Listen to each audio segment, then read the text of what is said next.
Man, oh man, we are live. I am back from my little hiatus. Man, what's going on, family? What's going on, people, gamers, all alike? Welcome back to my channel. It feels great to be back. It feels great to converse with all of you. It feels great to talk about gaming, the industry, and the hobby we all know and love.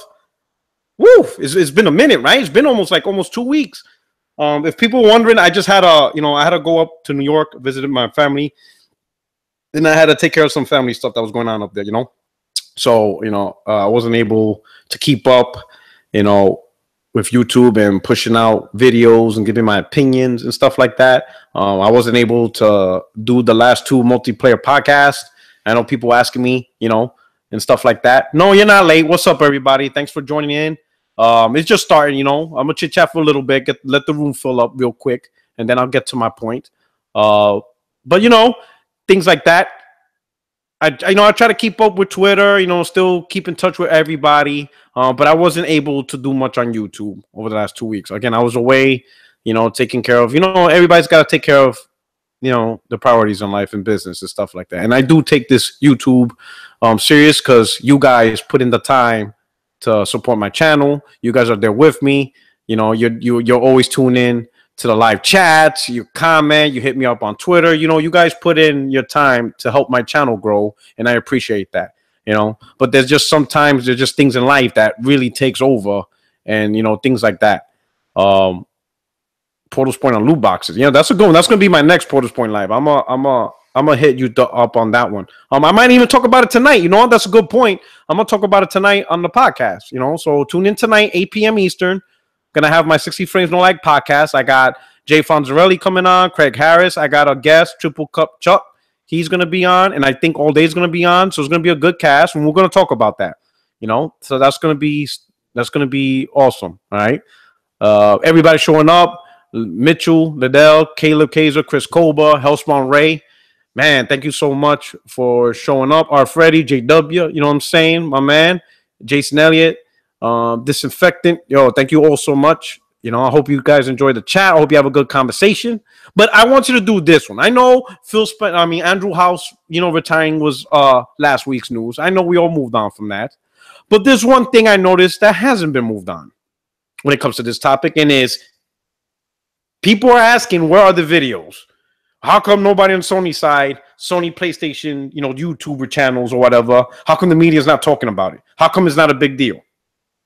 And this is what I've been reading over the last week, ever since it happened. And I'm like, wait, what? Like, is this supposed to be a huge deal? So I don't know. Let's find out. My man All Day showing up. Who's next? Let's find out. Let's talk about it. Let's try to figure out what some people are expecting. Like, what did you want to read? I don't know. I don't understand. So we'll start with one little rumor.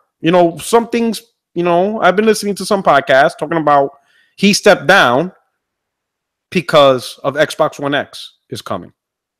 Oh, wait, what? So Andrew House stepped down because of a console that's not even out yet. So that was the reason why he stepped down.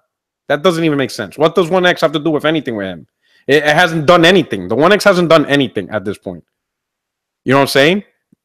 Nothing happened. One X is not doing anything. Are we seeing PlayStation sales going down? No. Are PlayStation games not being sold anymore?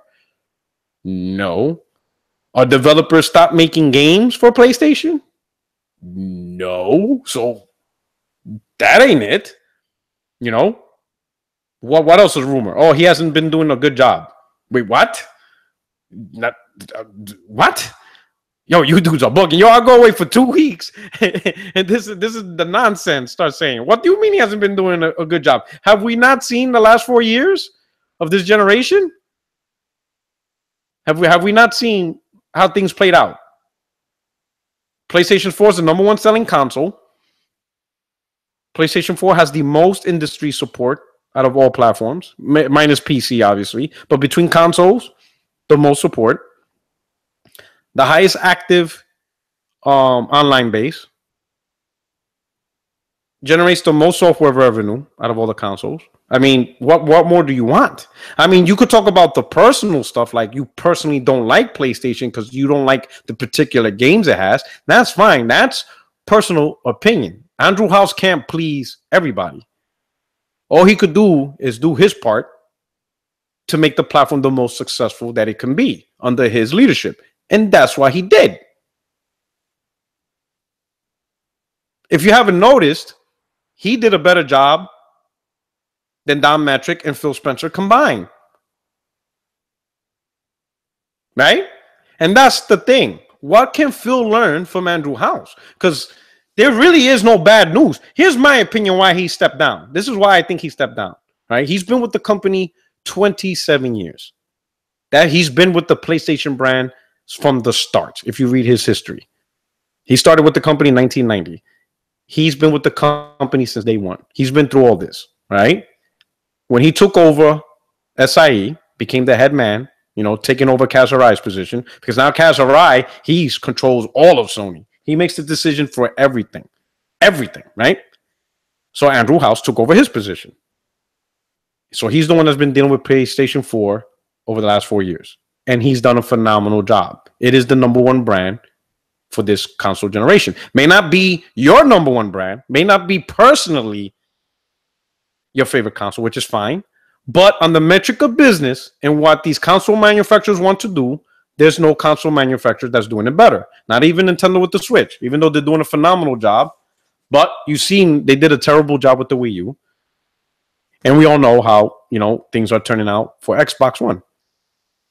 Andrew House did a phenomenal job putting PlayStation 4 on the map as the number one product, as the number one gaming console. Now he moved on. So the people are wondering why. Well, you got to think about it this way. We're 4 years into the gen, right? What do you think has been happening now or has been happening over the last year or two? The development of the PlayStation 5. That's what's happening now. And same thing with Xbox. Even as we speak, Xbox right now is looking into the next Xbox for the next generation of gaming. And in about a year or two, Nintendo's going to do the same thing. In about a year or so, if they haven't already, they're already looking into the next Nintendo console. That's just how it is. You have to keep looking forward and get ready for the next phase. So in Andrew's House consideration, I don't think he wants to be part of the PlayStation 5 because that's probably a lot of work. He's done 27 years.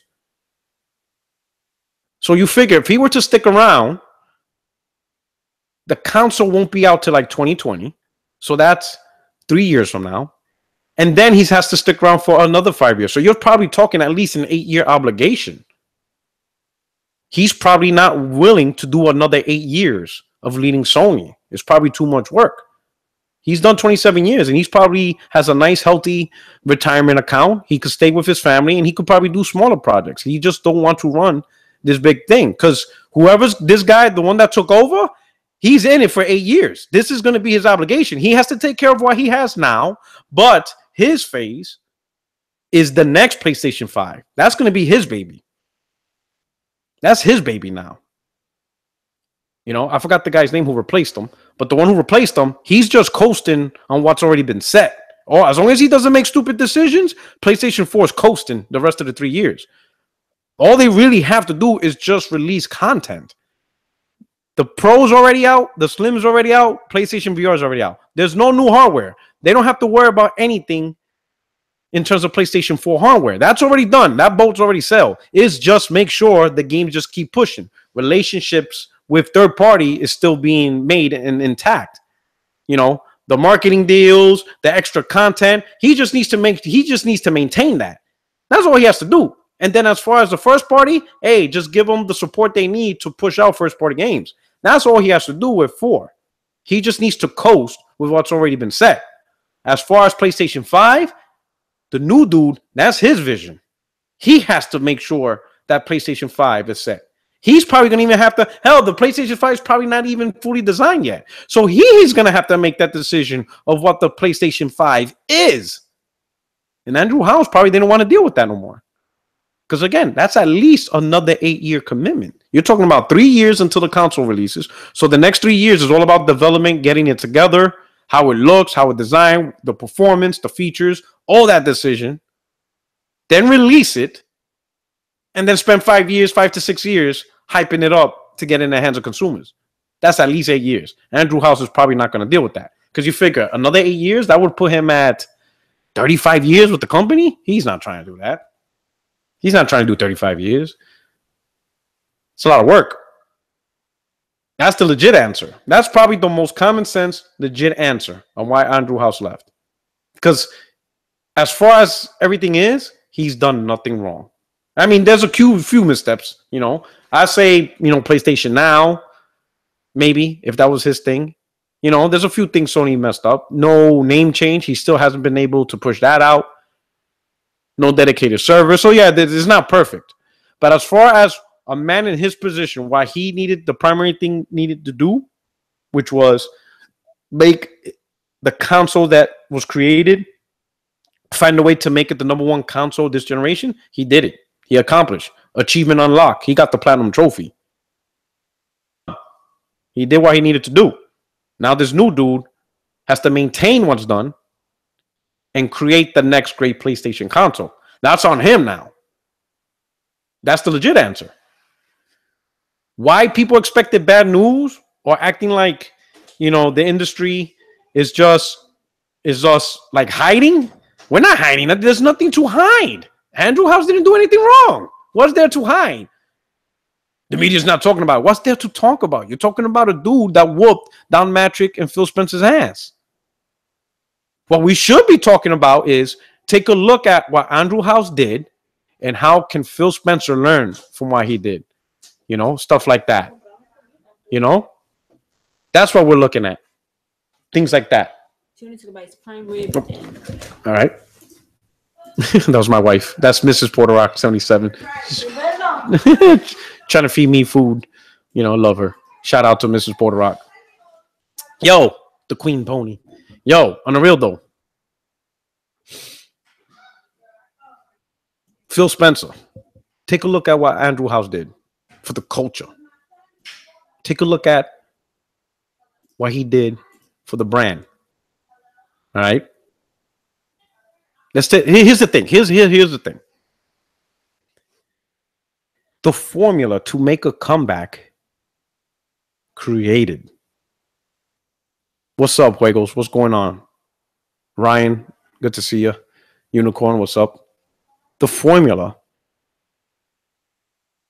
to make a comeback was already done. Sony, under Kaz Hirai and Andrew House's leadership, showed the world if you screwed up for the first 3 years, if you create a product that the people bash, that's too expensive, and people criticize left and right, we're going to find a way to do it. Excuse me. Give me 2 seconds. I just had to close the door. You know, family, relatives, and all that stuff. But if you created a product and you mess up on that, and that was what the PS3 was. The PS3 was a colossal mess up from the start. It had things that was beyond its time, but it wasn't really gaming focused, or didn't help gaming all that much. At least not within the time period. You know, PS3 launched at $600. It had a Blu-ray player, to which the Blu-ray player wasn't just for movies, it was also for gaming, unlike what we're getting now. It was actually used for gaming because of the space. You know, games were getting bigger. You needed the space. You know, it had built-in Wi-Fi. It had all this advanced stuff. But Sony lost a little focus on what made it a popular console. So they screwed up. They were getting hammered. They were getting hammered versus the Wii. They were getting hammered versus the 360. So what did Sony do? Sony didn't recreate a new, more powerful console for a more expensive price. They took what they already had, did their very best to drop the price as quickly as possible, and they just flooded the console with exclusives from all angles, from all different types of genres. They didn't care. They were releasing Mag, Little Big Planet karting, PlayStation Royale. It was just exclusives from Japanese developers. They just flooded the console with content that some of those content didn't even sell well. A lot of games bombed, but Sony didn't care. Because the one thing they were trying to do, the one message they tried to send is this is a console that has lots of games. Whether the games are successful or not, that's on the user. Let the consumer decide if those games are worth investing in. But they needed to get rid of the stigma that PlayStation 3 has no games. They had to get rid of that. So what they do, they just did a bombardment of just games. In some games, a lot of games flopped, but some games were really successful, you know? We have flops like Mag. Obviously, that was a flop. That didn't do too well. But then we had Uncharted 2. That was a success. Infamous was a success. Demon's Souls was a success. You know, you had your mixed bags. You know, you had your mixed bags left and right. You had to take into the good with the bad. But regardless, the good or the bad, the message that PS3 had no games disappeared. No one said that anymore. That message was already, it was a dead message. That is something Phil Spencer needs to learn from Andrew House, from Sony. You have to get rid of the false message that Xbox has no games. And no, I'm sorry. The better versions of multiplats does not mean Xbox has games. Anybody could play those games. Better version, worse version, mid-tier, whatever. It doesn't matter. The best version of Call of Duty is still Call of Duty. Whether you're doing it on the One X, on the PlayStation 4, or on PC, it's still Call of Duty. That's it. You want Xbox games? An Xbox game, just like anything other. When I think of PlayStation games, let's say when people thinking, oh, you playing PlayStation games, I don't think of Call of Duty. Sure, everybody's playing it. It sells a crap load, but it's not a PlayStation game.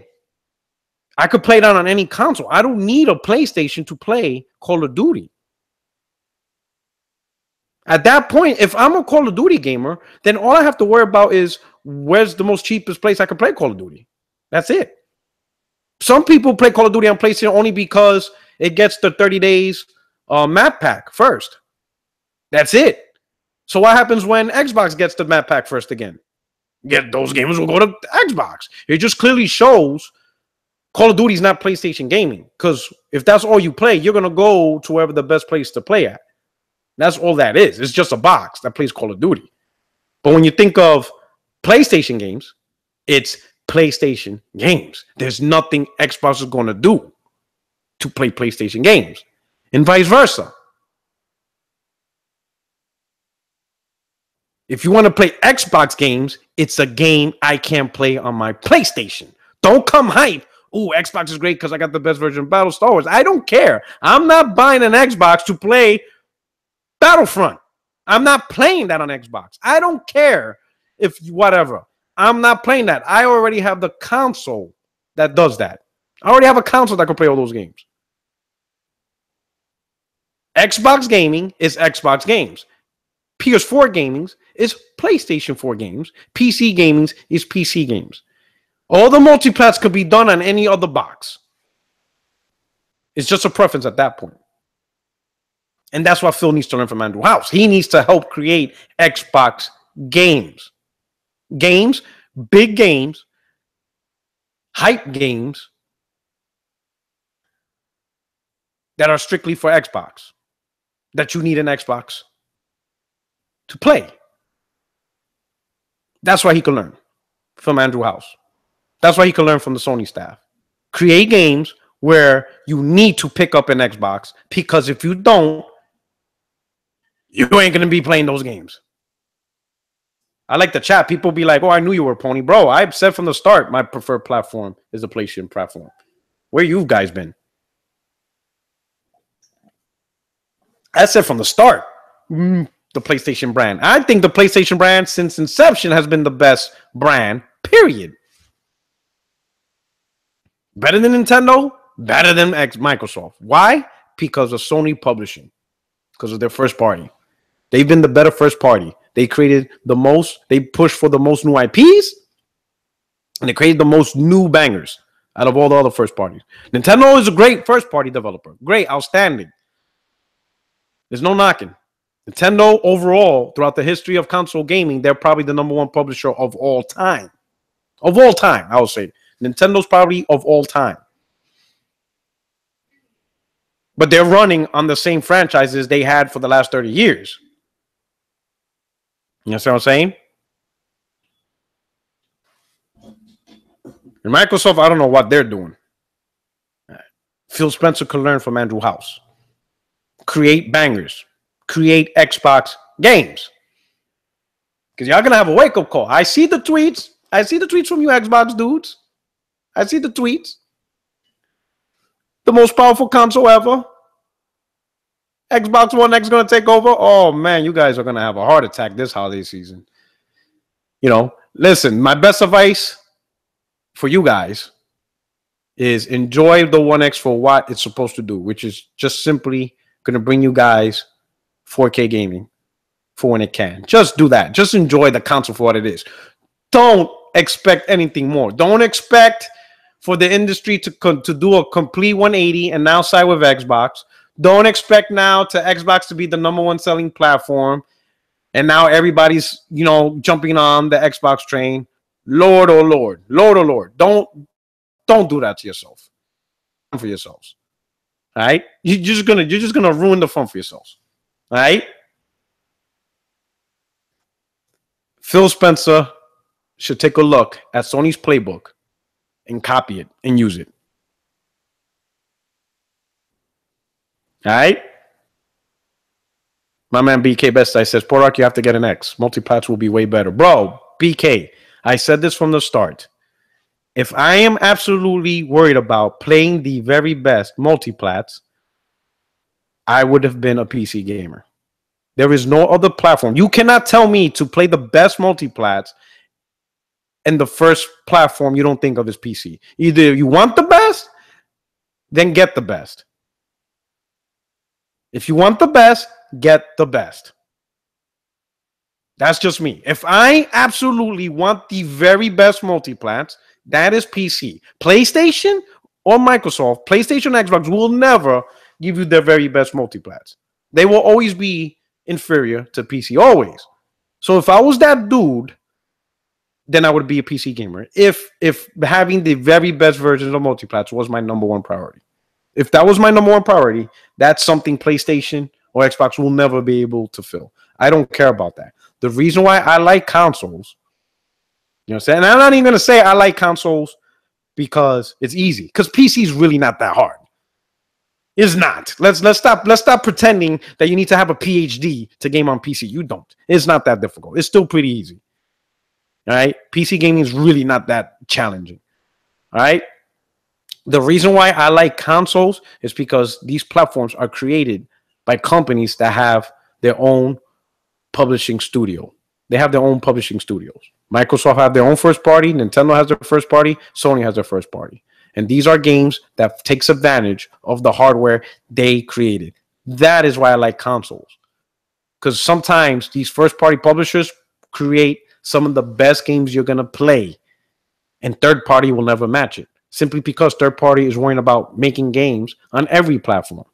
You know what I'm saying? They have no allegiance for this one specific box. But your first party publishers, they have allegiance. Their whole purpose is to make the very best absolute game on the box they support. That's why I like consoles. Because you get to play some amazing games from these first party. That to me is the most important. Now, what happens if your first party is weak? Then I'm sorry, I'm not going to pay $500 for a One X when your first party isn't that great. All right? Your first party is not that great. It's not worth for me to pay $500 and invest in that. I'm sorry. I just don't see why I'm going to get for $500. Again, I don't care about the 4K, whatever. When Xbox, you know, the OG, you know, Xbox One, I never bashed it for its games being 720p. You don't see me videos or any content on my channel making fun of Xbox because the games were 720p or 798p or any fucking thing. You're always going to have a weaker console in a generation. Every generation, there's always going to be a weaker console. Some of my favorite consoles of all time were weaker, you know? PlayStation 1 was weaker versus the N64. PlayStation 2 was weaker against the GameCube and the Xbox. Sega Master System, I think, was weaker against the NES. You know? There's lots of consoles I played that was not the most powerful consoles. So that was never my thing. It wasn't my thing then. It's not my thing now. And it won't be my thing in the next whatever. You know? That's just it. You know? But anyway, I'm going to cut this video short. Phil, learn from Sony. Learn from Andrew House. They already created a playbook on what to do to make a comeback. All you got to do is just copy it. Just follow the playbook. That's all you got to do. But until then, hey, check out my podcast tonight, 8 p.m. Eastern. We'll talk about loot crates. It's also a community question. So I made a post. I pinned it. Post your questions. You know, reply to that post, to that tweet, you know, with your questions. And we'll answer it with the panel. Tonight's panel, going to have all day, Jay Fonzarelli, Craig Harris, special guest Triple Cup Chuck, you know, and we're going to answer your questions and we're going to talk about what's been going on. All right, people? Until then, you guys have a blessed day. Thank you so much for showing up, family.